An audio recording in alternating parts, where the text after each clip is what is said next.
pretend to love her, didn't you, in the movie? Yes, it was my best acting. I had to help him out after the scene by doing this. This is right. I knew that was gonna come sometime. But it makes me think of Cyberell right now. Did you have salad for lunch? You have salad for lunch? Yeah. That's what it is. And the gentleman right next to you. Oh, sorry. I'd love to do that with real mates. Hi guys. Congratulations on the movie. First question is to Ricky. You know, you've hosted the Golden Globes, you've worked with a lot of leading actresses in Hollywood. How does Piggy compare to the icons you've worked with? She's a bigger diva, and she won't mind me saying that, because I think she's sort of proud of it. It's a compliment. Yeah, to be a big diva talking about herself all the time. Not all the time. If other people are talking about me, I'll be quiet. Does this dress make me look fat? No, all the pies do. And the second question to everyone is, look, you inspire a lot of, billions of people around the world. When you guys are growing up, especially you, Kermit, amongst the tadpoles, who inspired you guys growing up? Who are your big idols growing up? Oh, I think for me it was probably Walter Brennan. Oh. Great American actor, yeah, Walter Brennan. Nobody has a clue who I'm talking about, do they? Maybe James. Okay, let me try again. I think for me, I don't know. I was inspired by so many people. I had great grandparents, old frogs. Old frogs are great inspirations. I'm struggling for an answer, Ricky. Help me. Give me something funny. Well, I'm not a Muppet, so I can't say as a Muppet what my inspiration was. There is great safecracker named Thomas that's funny. That's what I need. O'Brien. There is other. He is explosives expert. It is Tommy the Toenail Lewis. You like Al Pacino in Godfather? Oh, I love Al Pacino's in The Godfather Part 3. Yes, I can do impression of him. Famous line from movie. I am Al Pacino, the Godfathers. I go outside, and then I gotta get back inside. Wow. That's good, right, James? Well done, very good. I think that's more cappuccino than Al Pacino.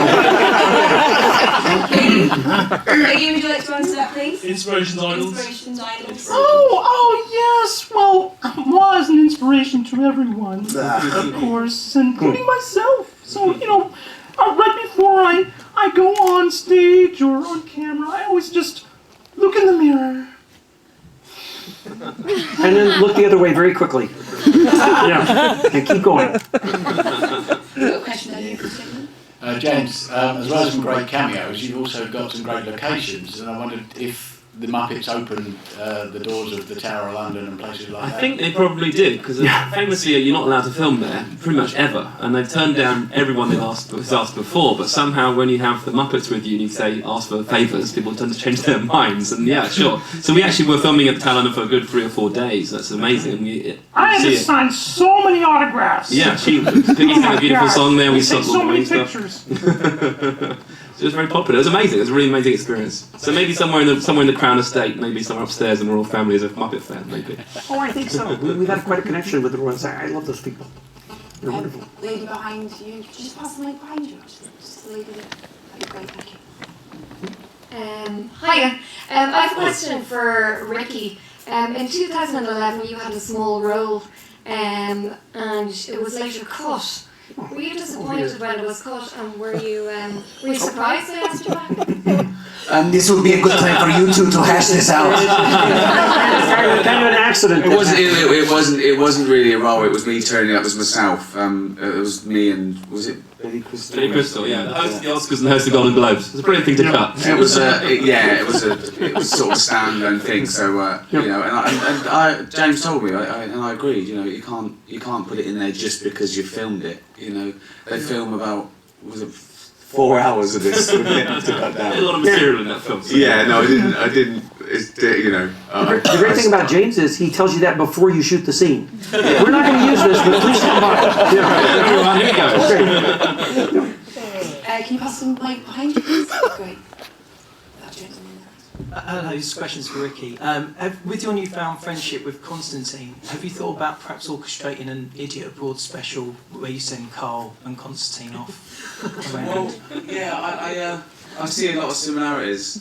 Little round head, and that's where the brain would be if the head didn't stop there. But I'd do anything with Constantine. I would travel the world with Constantine. We will not go to France, though. Don't go to France. Do not go to France. No. Honestly, I'd host the Oscars with this guy. All right then, let's make it happen. It's great. It's amazing. What qualities to Constantine do you look for in a number 2? Oh, this is a good question. You must have evil snarl, like Ricky Gervais says. Easy. You must have opposable thumbs, so you can move things around. And also, library card. Yeah. Very important to have library card. Yeah. You have to check out books about, you have to check out books and, for evil plotting. I've got a library card. All the libraries are Plotting, closed But down. you always make sure to return the books. Yeah. I am evil criminal. I'm not, disrespectful to... Yeah. You don't want to go to jail for something as simple as that. No, of course not. That would be hard. That question, we've got time for one more. Got that lady up here. Who in the fictional world would the Muppets like to work with? For example, would you like to work with Wallace and Gromit, for example? It's tough. It's tough to choose somebody fictional because we're the only ones that aren't computer generated, you see. So they're not really there. It's hard to work with them. You could not see them at press conference. If we were those people, ready guys? Here's what this press conference would be.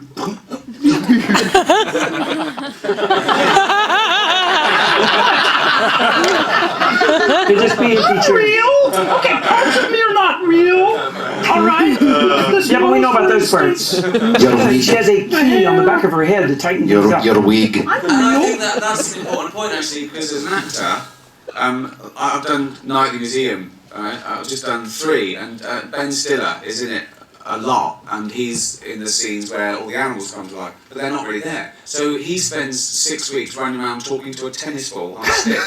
Whereas with these, you're acting with these guys, which is. It's brilliant, it's brilliant fun. Yes. But it also makes a difference with the timing and the realism and I think the affection for it. It's real.